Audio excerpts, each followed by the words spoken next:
Ce mardi 28 janvier, c'est dans l'émission Perrine jusqu'à minuit que le ton est monté entre l'éditorialiste Charles Consigny et Jean-Philippe Tanguy.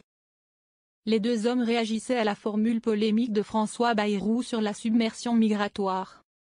Tout commence quand le député du Rassemblement national critique la décision des socialistes de se retirer de la table des négociations autour du budget avec le Premier ministre après la sortie de ce dernier. En plateau, Charles Consigny assure que Rassemblement national a voté pour la censure du gouvernement de Michel Barnier pour des prétextes et non des raisons de fond.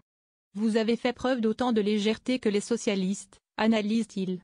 Son interlocuteur tente de se défendre mais l'avocat continue. Vous avez rajouté au chaos créé par la dissolution.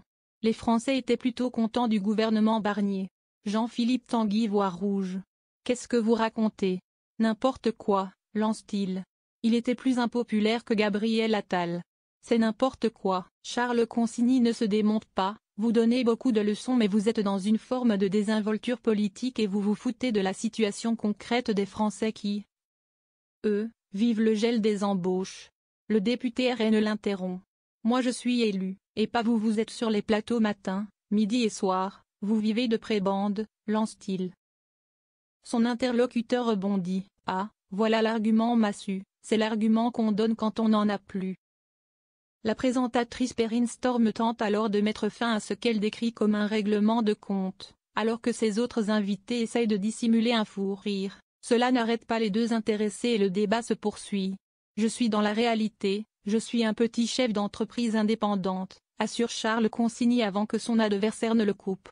Vous n'êtes pas chef d'entreprise, vous êtes un fils à papa subventionné par le système, arrêtez, s'indigne Jean-Philippe Tanguy. La troisième interruption de Perrine Storm aura raison de ce débat.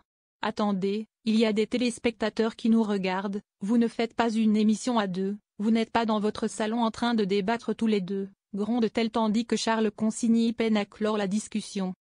J'aimerais quand même qu'on puisse avancer et dérouler cette interview, conclut la journaliste avant de passer au sujet suivant.